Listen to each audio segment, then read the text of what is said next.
Well, I've been on this for about 4 days now. Full time. It's such a brow-beating saga. Anyway, I've been trying to research as much as I can, and everyone seems to think that it's to do with drivers. So, oh well, no harm in trying it. So anyway, this is a program called Driver Easy, which this is a free home version. But being free, the downloading of the newer drivers is taking forever, but oh well, so be it. Driver Easy has detected 23 drivers that are out of date. I downloaded the Realtek high definition audio and that didn't make any difference. So I'm going through them one by one, and anything to do with networking or audio I'm going to update and see how they go. How I'm testing is simply going over to the sound box, selecting the particular device. In this case it's GSV blah blah blah, and then going to configure and then test. And when you go around the speakers, if you hear at least one crackle or crack, then you know it hasn't worked, because that should be as clear as a bell. And they are using little bells for the sound. But that's my quick way of finding out. And it's, oh, here we go. It's finished downloading this particular one. So we shall manually install it and see if it helps. This one is the Realtek improvements or enhancements or something, so we'll try that. Well, I'm not quite there yet, but I'm pretty sure I may have solved my crackling problem. Now, I've moved the NUC over to my LG OLED Smart TV. I'm just using a single HDMI cable, no splitter or switcher, and I've found that I can reproduce the fault simply by doing this test.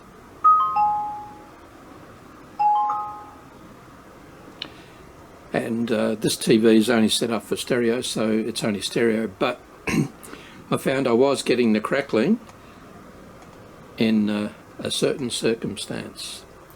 And I think I've been doing this for a while now and got no crackles.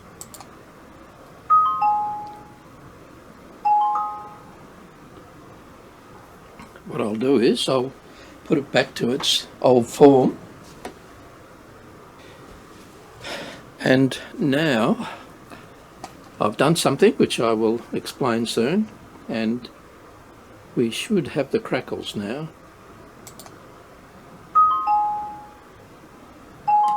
Ah, there you go, first go.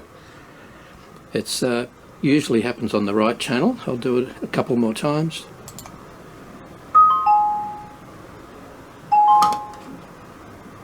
Yeah, definitely. Yep, okay, now I'll do my fix. Right, done my fix, now we'll do it a few times now.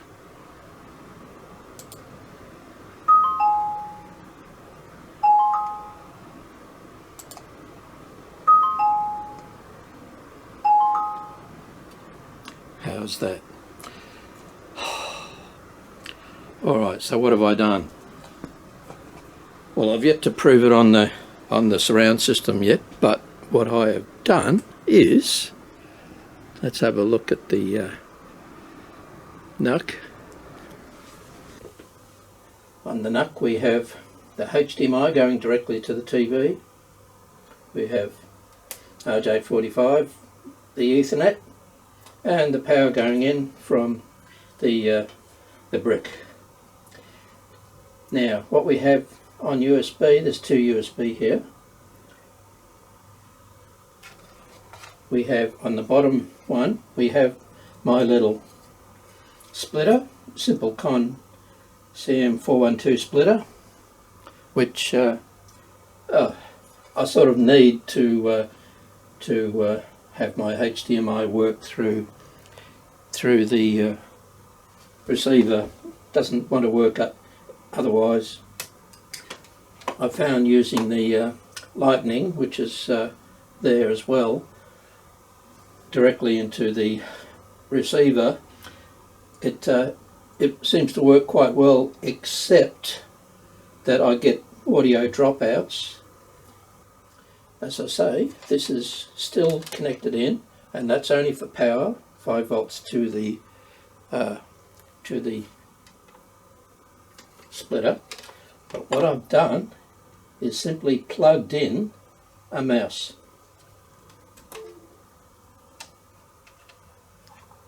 That's all I've done. Just a grotty old mouse. All I've done is plugged it in, and that fixes the crackles. Can you believe it? The Bluetooth for the keyboard and mouse is still working. I haven't disabled any of that. I thought it may have been that, but no, it's not. So, how can I explain this? Well, I can only explain it with one possible answer. Somebody else may have a better answer, but my answer is that because without anything plugged in, it can't be a powered one. It has to be something that uses the data lines, because the power one for the splitter obviously doesn't have data lines. It's only using the power, and it didn't help or hinder. By putting in a mouse that's using the data lines, you're terminating the data lines on the USB connector instead of leaving them open as a antenna. And I think that's what's happening. The unterminated USB connector somehow or other is getting into the HDMI line. Now, one trick would be to somehow disable the USB, but that's not easy to do. There's nowhere in the software where you can disable particular USBs, so the only way would be to disable all of the USBs with their drivers and so on, and you still need USB, don't you? So that's what the answer is. Just plug in something that uses the data lines. I think I've tried it on the front connector, and it still fixed the problem, but not only crackled, it was a bloody earthquake. Oh yeah. So how about that, folks? Of all the things, well, it's only taken me 4 days to figure this out. It's frustrating as hell. As I said, I've updated and changed drivers. I've spent so much time trying to work that out, and it's a hardware fault. Oh dear. So anyway, I'm now going to try the main home theatre system, make sure it's working all right for that. What do you think? Well, I'm over in the main projector system now, and we've got the same setup. I've got the mouse plugged in. We'll do a stereo test.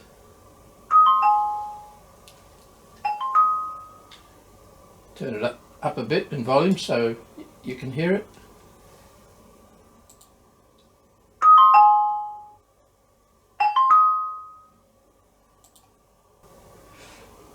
In my system, it's putting the the side left and right into the rear left and right. I'm not sure why, but that's okay. That's good. So, hard to believe, but I think managed to solve it.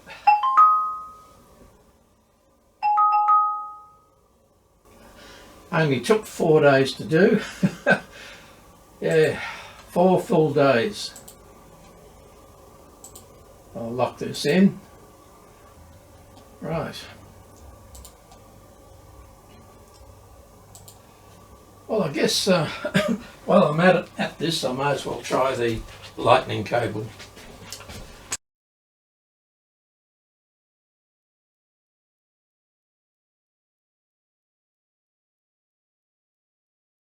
Now with the lightning cable, I can go direct from the NUC to the receiver. So let's see if it works better than it did before. Okay, 4K 24p, that's okay. It's funny, the other system, it goes at 60p, but this goes at 24, but that's alright. The movies are mostly 24 anyway. So let's see how the sound goes. And I'm assuming I now should be able to get Dolby Atmos. So if we go down here, yes, it's found the, yeah, there it is, Dolby Atmos for home theatre. So we select that. Now we go over to sounds, playback, Marantz, which it now sees instead of the output of the NUC. Dolby Atmos, yes, there we go. Right. Now it doesn't give you the option to test, but what you can do is click on each of them.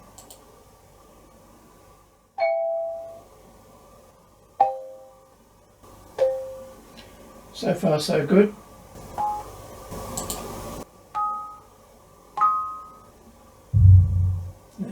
Alright, so with a bit of luck we should have Dolby Atmos enabled. Okay, and now if we go to, let's say Netflix.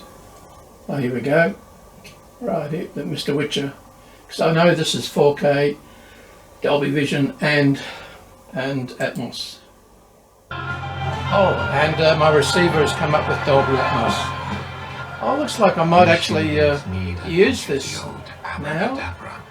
Now the trick now is whether or not it has dropouts.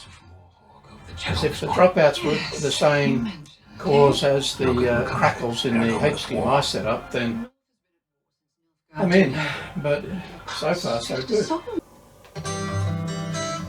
Unbelievable! Yeah. Taking the mouse out and I get total breakup on the HDMI audio. Oh, there you go. I'll do it again. Mouse out.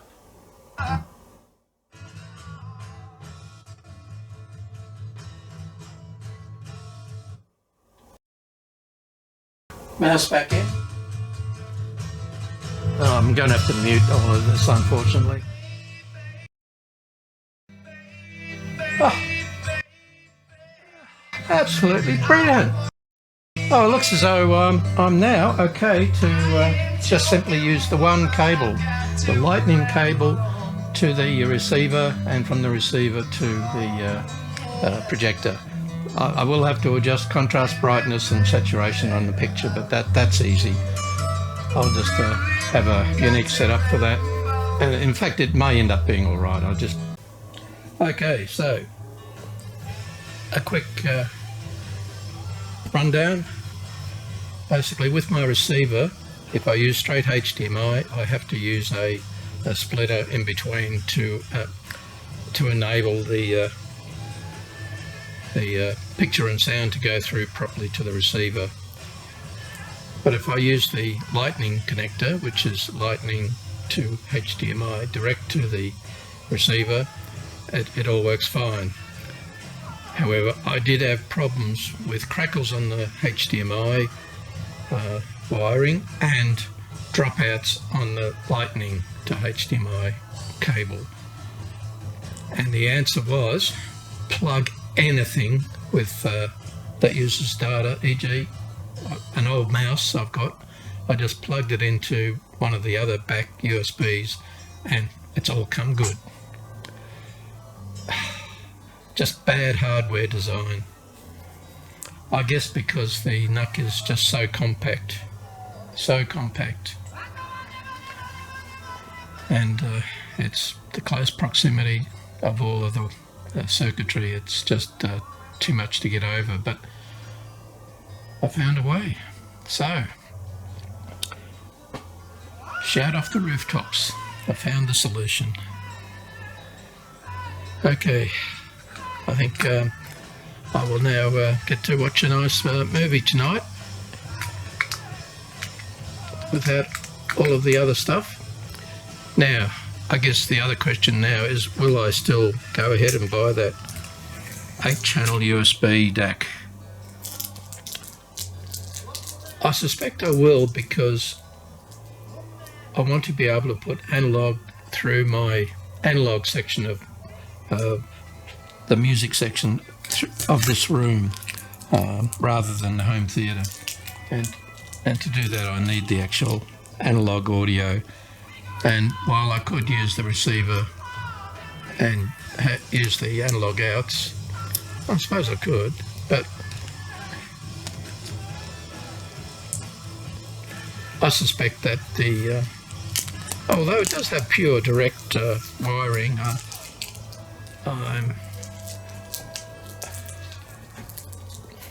may think about that in the future, but I might leave it as a possibility. The way it's set up, I could do that at the same time, but I think I will get that 8-channel USB so that I can play my like this music here. It's a multi-channel FLAC. That one's a stereo, I think, but I want to be able to play my 5.1 channel multi-channel FLAC music files. And I believe the USB DAC will perform better for what I want. So when I play back, I just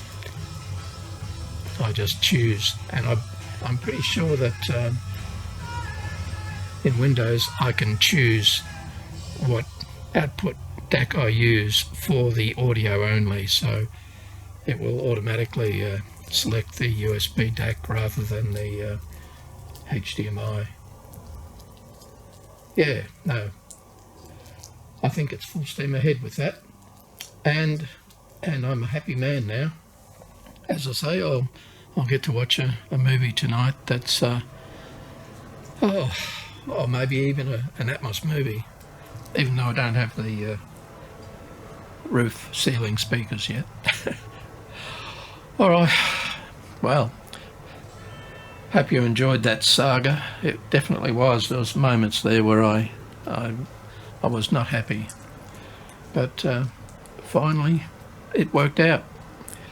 Finally, my lifetime goal of having a home theatre PC that actually worked is finally come true. I had a home theatre PC back in the early days of even before DVD. Oh no, it probably was DVD. I bought this special 576p vision card from the States on a home-built PC, and that was my home theatre PC, and it was great. It was quite unique. Nobody else was doing that sort of thing at the time, but once high def came along, it just got more complicated, and I gave it away for many years, maybe even a couple of decades.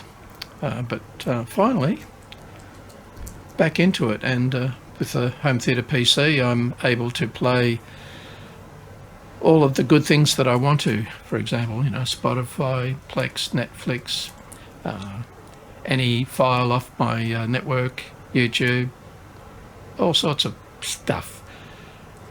And my only limitation is the HDMI and the USB DAC, or whatever else I put on. So Okay, once again, sorry for all the mucking around and cursing and me carrying on, because it was frustrating at times.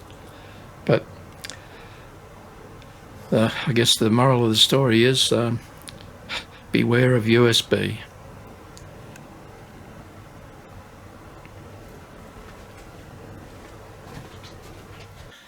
Well, actually, I have found one issue with the new setup. When using the Dolby Theatre as the sound device, which will occasionally give you the Dolby Atmos sign up on the receiver, which is nice. But I found that with Plex, Netflix and VLC is that if you scrub through a video, sort of moving ahead to see what the next scene is, you can lose the audio, and also the video gets all jerky. And it seems to do it in all three instances of Plex, Netflix and VLC. So it's all right if you just start it and let it play. So that's just something I have to remember if I decide to use the Atmos section of it. But, you know, I can live with that. When I switch it to 7.1, it's fine. It will scrub through videos like no tomorrow. So I think most of the time I will be just leaving it on the 7.1 surround setup, which I can quickly show you.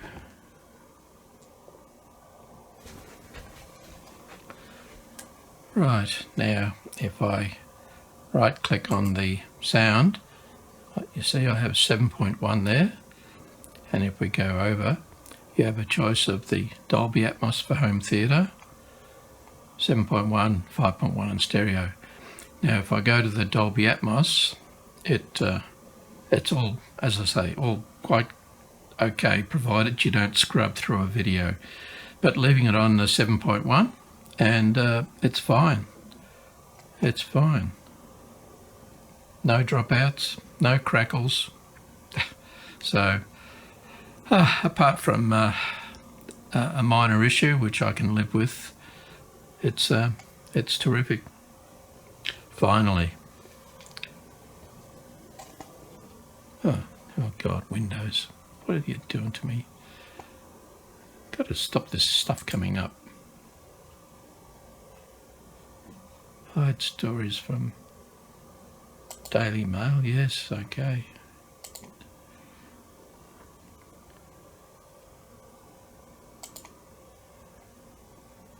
Hide stories from